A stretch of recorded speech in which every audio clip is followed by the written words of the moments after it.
आज से बिहार विधानसभा का बजट सत्र की शुरुआत हुई है और राज्यपाल महामहिम राज्यपाल जी ने आज अपना भाषण जो है दिया है। और आप सब लोग जानते हैं जो सरकार लिख के देती है वही राज्यपाल जी जो है पढ़ते हैं। महामहिम का हम लोग सम्मान करते हैं। पहले ही ये बिहार के राज्यपाल बने तो उनका हम लोग स्वागत करते हैं। भाषण दिया है उन्होंने, लेकिन आप लोगों ने जब भाषण सुना होगा तो सब लोग लगता है कंफ्यूज होंगे कि कौन सी सरकार के बारे में भाषण। ये 2015 वाली सरकार थी का भाषण उन्होंने पढ़ा है कि 2017 वाला का पढ़ा है कि 20 वाले का पढ़ा है कि 22 वाले का पढ़ा है कि 24 वाले का पढ़ा है। आप अगर पूरा भाषण देखें तो आखिर कौन सा सरकार के बारे में इन्होंने भाषण पढ़ा। हाल फिलहाल में भी 1 साल नई सरकार को हुआ है और हमें 1 साल में इनकी कोई उपलब्धि जो है दिखी नहीं कि कौन सा उपलब्धि बिहार से पढ़े थे। तो अगर पढ़ना था तो नीति आयोग का रिपोर्ट भी पढ़ देते। साक्षरता के मामले में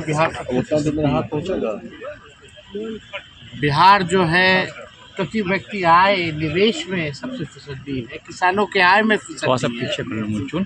और बिहार आगे कहाँ है? बेरोजगारी के मामला में नंबर 1 तुम्हारा आ रहा है, पलायन में नंबर 1 है, गरीबी में नंबर 1 है। ये सभी बताना चाहिए। नहीं दिख रहा।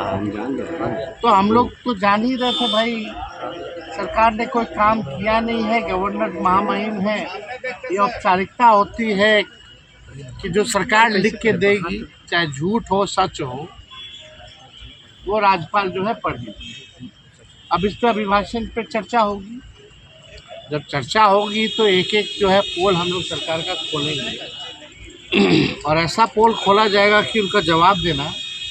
आज तक तो कोई जवाब मिला नहीं। आगे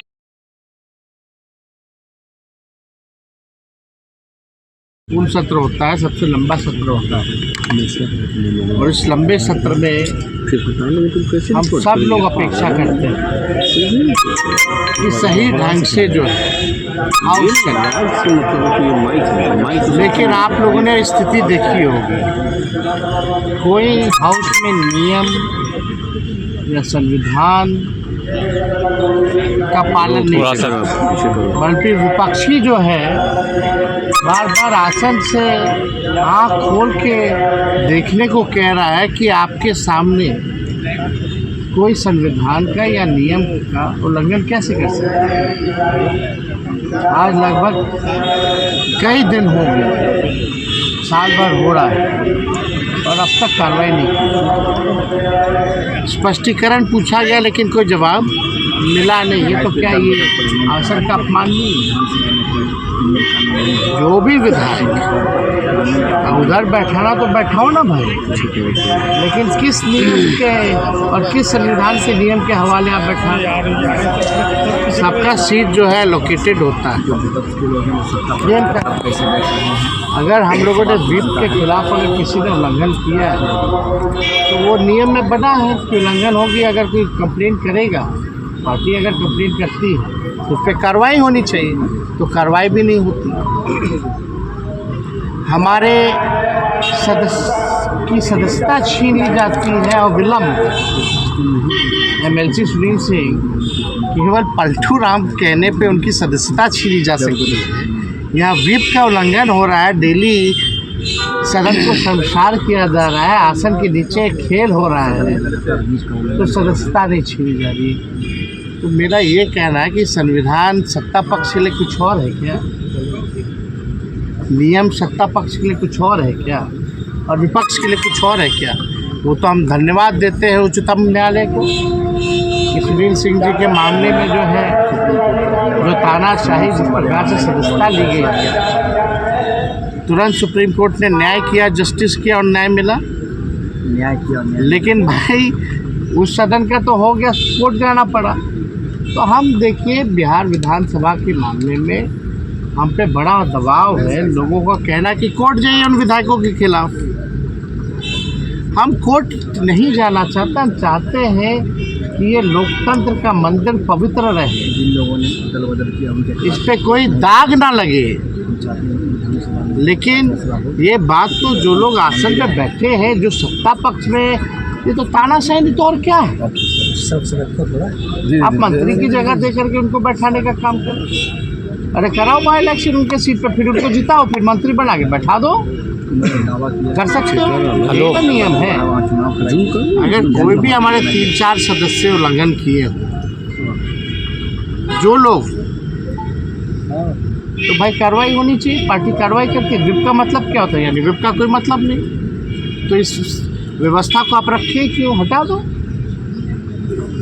तो देखिए अगर सिटिंग अरेंजमेंट में ही ये हाल है तो विपक्ष तो संविधान और नियम और लोकतंत्र को बचाने के लिए हमेशा आवाज उठाएगी। निशांत की चर्चा बड़ी हो रही है। अब हो गया, अब तो हम बोल के नेता भी कह रहे हैं कि आना आप देखिए, छोड़ा हमने एक बार नहीं कई बार प्रतिक्रिया इस मामले में दे दिया है। बार बार मेरा इस पे, आपको पूर्व बयान मेरा सुन लीजिए, आपको पता चल जाएगा तय है कि नहीं है।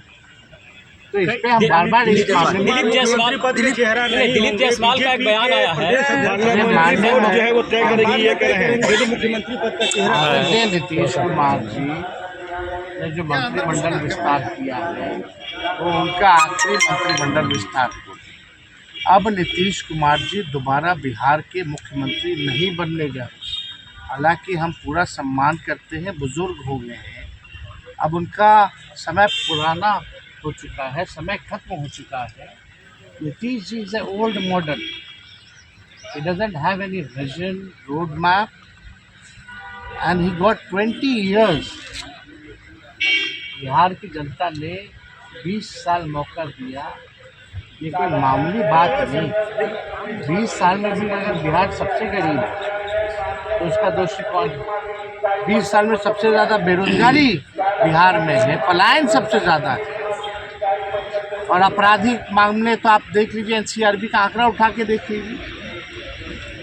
अगर किसी को बहस करनी है तो डेटा पे बात करें।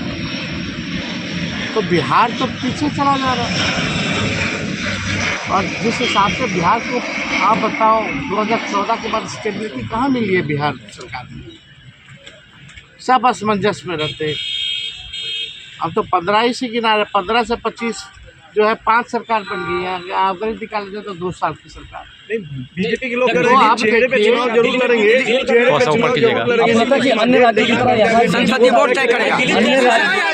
बीजेपी का एकमात्र मकसद है कि जनता दल यूनाइटेड पार्टी को कब्जा लो, और जो लोग जनता दल यूनाइटेड को नीतीश कुमार जी ने कमान दिया है, ये साफ दिखाता है कि निर्णय लेने लायक नीतीश कुमार जी अब नहीं रहेगा। जो भाजपा ही है, संघी है, उसको कमान दे रखा है।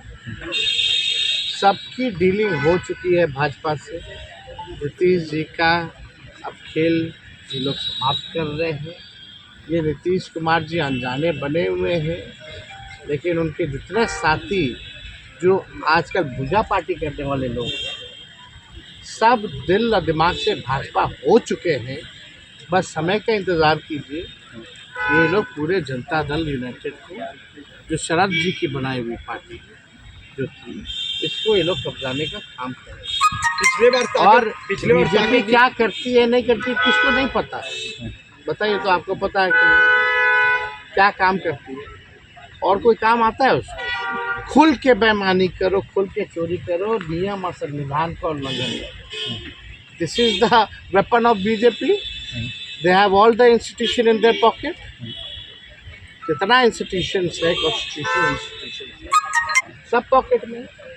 Election commission is the cheer leader of the BJP. और इस बार चीयर लीडर कितना भी चीयर करेगा बीजेपी का बिहार में, बिहार की जनता खुट्टा गाड़ करके